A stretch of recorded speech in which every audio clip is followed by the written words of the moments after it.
My fiancée posted, finally upgrading my lifestyle after meeting a rich guy at a conference. I commented, congrats. Then I canceled the wedding venue and told everyone why. Her frantic calls when his wife reached out to her. Original post. I, 32 male, am, or rather was, engaged to Clara, 29. We've been together for 4 years. Our wedding was supposed to be in 9 weeks. 9 weeks. I'm a data analyst. I look at patterns. I'm practical. Maybe that's what she found boring. I always thought it made me reliable. I make good money. Our life was comfortable. We were saving for a house. I was paying for the majority of the wedding, with her parents contributing a small, set amount. I'm organized, so I was handling all the vendors and contracts. This past weekend, Clara went to a 3-day Women in Leadership conference.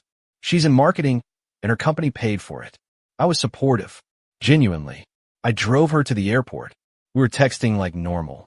Then last night, Saturday, her text got slow. I figured she was busy, networking. And oh boy was she. Around 10 p.m., I was scrolling through social media. A new post from Clara. It wasn't a story, it was a permanent grid post.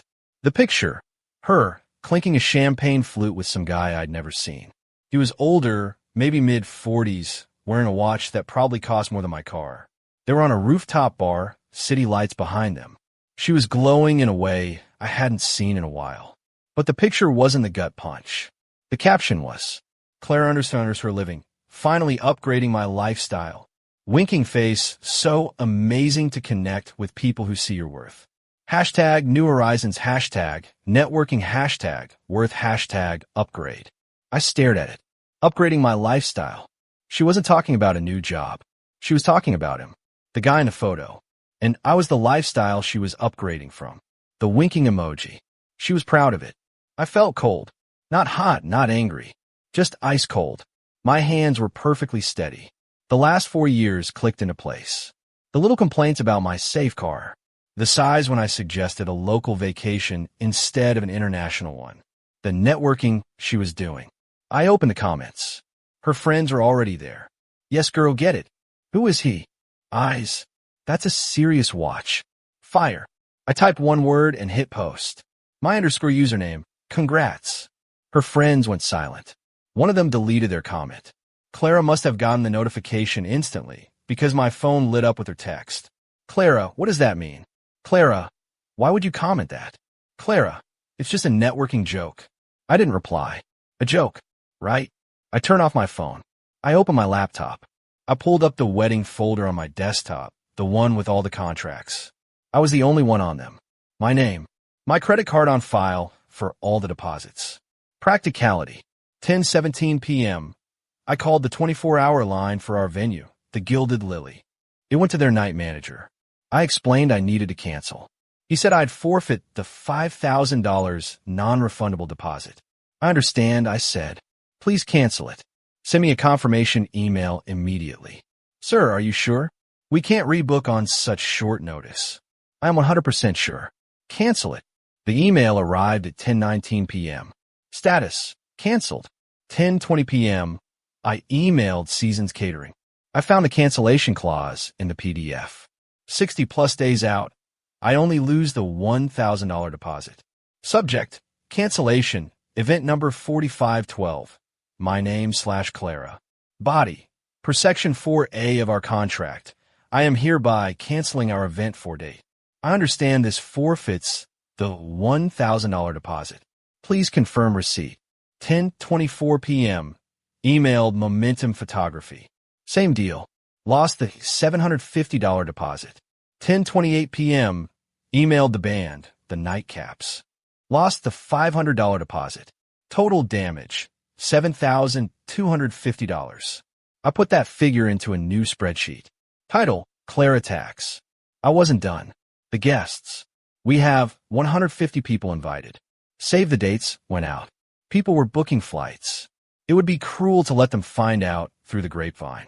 I opened my email. I pulled up the guest list spreadsheet. I copied all 150 email addresses. I pasted them into the BCC field. This was the important part. I couldn't be emotional. I had to be factual. This wasn't revenge. This was an announcement. She made her announcement. Now I was making mine. I took a screenshot of her social media post. The picture, the caption, my congrats comment. I attached it to the email. Subject: wedding cancellation, Alex and Clara. Body: dear friends and family. This email is to inform you, with great regret, that the wedding between myself and Clara, scheduled for date, is canceled. The reason for this sudden cancellation is Clara's decision to pursue a lifestyle upgrade, which she announced publicly this evening. See attached screenshot. This new opportunity apparently conflicts with her prior commitment to me. I have already informed all vendors, the Gilded Lily, Seasons Catering, etc., and absorbed the non-refundable deposits, so you do not need to worry about any of them. To those of you who have already made travel or accommodation arrangements, I am profoundly sorry for the inconvenience and expense. I'm just finding this out myself and wanted to let you know as soon as possible. Please do not contact Clara, as she is enjoying her conference and focusing on her new horizons. All queries can be directed to me, though I ask for some patience. Sincerely, Alex. My finger hovered over the send button for maybe 10 seconds. I thought about the humiliation, the waste, the lie. I clicked send. Then I logged out. I packed a week's worth of clothes in a duffel bag. I grabbed my laptop, my toothbrush, and my copy of the lease. Our apartment is mine. I leased it a year before she moved in. She's not on it. She pays me an agreed-upon share every month, but it's not rent. It's just a contribution. I walked out, locked the door, and drove to my friend Ben's house. I got there around 11:30 p.m. He opened the door, saw my face and my bag. Man, what happened? You look like you've seen a ghost. Something like that. Can I crash here? I just cancel my wedding. As I said it, I turned my phone back on. Just to see. It was a nuclear meltdown. 19 missed calls from Clara. 8 missed calls from her mom, Diana. 3 missed calls from her maid of honor, Tasha. And over 50 text messages. All variations of, "What did you do? Call me now. You're insane. How could you humiliate me like this?" The last one from Clara just came in. "Clara, that post was a joke, you psycho. A joke. You just ruined my life over a joke." I looked at Ben. She says it was a joke. He read the screenshot. A joke with a guy named Julian Vance, the CEO of Vance Tech. Dude, that's not a joke. That's a business proposal. You want a beer? Yeah, I said. I really do. I put the phone on silent. This is just the beginning. Update 1. It's been 3 days. I'm still at Ben's place, working from his kitchen table. My boss was incredibly cool about it. Just said, take the time, log what you can. The fallout has been explosive. My family and friends are 100% on my side. My mom is furious in that quiet, terrifying way. My dad just said, son, that $7,250 is the best money you'll ever spend. Ben has been a rock, filtering calls and making sure I'm eating. Clara's side is a different story. It's a masterclass in deflection and entitlement. First came the attack from her maid of honor, Tasha. She sent me a long, scathing text. Tasha, I cannot believe you. You are the most toxic, controlling, insecure man I have ever met. Clara made one little joke post, maybe a bit tasteless, but she was just excited about networking. And you respond by nuking her entire life? Sending that to her grandparents? You're a monster, Alex. She's devastated. You blew up a 4-year relationship because you can't handle her being successful. I was tired. I just replied. Me? The joke was with a married CEO, Tasha. Are you going to help her pay her half of the $7,250 in lost deposits? I'm sending you the Venmo request now.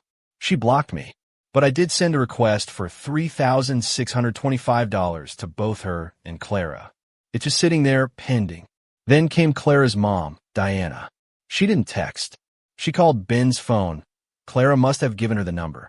Ben, bless him, just handed it to me. Diana. Alex? Alex, finally. You need to stop this right now. Me? Stop what, Diana? There's nothing left to stop. It's done. Diana, you need to send another email. You need to retract it. Tell everyone you misunderstood. That you were emotional. You have humiliated my daughter. You have humiliated my family. Me? Diana. Clara posted a picture with another man, bragging about her upgrade. She humiliated me. I just informed the guests that the party was off. Diana. She's a young woman. She gets excited. This man, Julian, he's a very important mentor. She was just celebrating her new opportunities. You've probably ruined that for her now, too. You've taken her words and twisted them into something ugly. Me, the only person who thinks upgrading my lifestyle is a mentoring term is you, Diana. I'm sorry this is embarrassing for you, but I'm not the one who cheated. Diana, she didn't cheat. You don't know that. You have no proof. You're just petty. You're punishing her for being ambitious. You were always trying to hold her back. Me, right? Is that why I was paying for 80% of her ambitious wedding? I'm done with this conversation. Goodbye. I hung up. The holding her back line, that one stung. All I did was try to build a life with her. But the main event, the title of this whole disaster, it happened last night. See, that email I sent? The one with the 150 BCC guests. I didn't know who was on it. I just copied the list. Well, one of my dad's old work buddies, a guy named Mark, replied to just me. Mark, Alex, this is awful. I'm so sorry. I have to tell you something. That man in the picture, Julian Vance. I know his wife, Eleanor Vance. They live in my neighborhood. They are very, very married. 2 kids, high school and college. As far as I know, they're not separated. I felt she should know. I forwarded your email to her. The screenshot, your explanation, everything. I'm sorry if I overstepped, but it felt like the right thing to do. My heart was hammering. Overstepped. The man deserved a medal. I didn't have to wait long. Around 9 p.m., my phone rang. It was Clara. I'd blocked her number, so she was calling from the hotel phone. I picked up. I wanted to hear this. Me, hello. Clara. Hysterical. Not crying, screaming. Alex, what did you do? What did you do? Me. I'm not sure what you mean. I canceled the wedding. I sent an email. I've been pretty clear. Clara, his wife. His wife called the room. She called the hotel's front desk and demanded they put her through to her husband and his whore. Me, wow. That's direct. Clara, don't be smug. She knew my name. She knew about the post. She said she got an email. Your email. You sent it to her. Me, I sent it to the guest list, Clara. One of them knows her. You're the one who posted your affair on a public forum. Did you think no one would find out? You tagged his name in the original post before you deleted it. Clara, he told me he was separated. He said it was just a legal thing. He said she was difficult. He lied to me. Me. So you're upgrading from a reliable analyst to a lying CEO. And you're mad at me because his wife found out? You're unbelievable. Clara. Voice breaks. Now she's sobbing. She's freezing his cards. He's on the phone with his bank. He's screaming. My flight back is tomorrow. He booked it on his card. Alex, I don't know if my ticket is still valid. He's blaming me. He said I ruined his life. Me. That's just tragic. It seems your lifestyle upgrade has been downgraded. Sucks for you. Clara, you have to fix this. You have to. You have to call her. Call this Eleanor. Tell her you were lying. Tell her you faked the screenshot. That you were a jealous ex, and you made it all up. I was silent for a full 10 seconds. The sheer, uncut, 100 proof entitlement. She wanted me to lie to the woman she was sleeping with, to save her relationship with the man she was cheating on me with. Me. Clara, I want you to listen very closely. No, I will not be fixing this. You made this. You lie in it. And speaking of fixing, I've fixed our apartment. Clara, what? What do you mean? Me. I mean you're not on the lease. You never were. When you get back from your networking trip, you'll find your key doesn't work. I've already had the locks changed. Clara, you can't do that. My stuff is there. My clothes. My computer. Me. It's all being packed as we speak. I hired a moving service. It will be placed in a 5 by 10 storage unit. I've paid for the first month. The key and the address of a unit will be mailed to your mother's house. After 30 days, the bill is yours. Clara, just a dead cold silence. Alex. Me. I am never, ever speaking to you again. You want an upgrade. You wanted new horizons. Go find them. Goodbye, Clara. I hung up. I blocked the hotel's number. Ben just looked at me. Storage unit? Storage unit.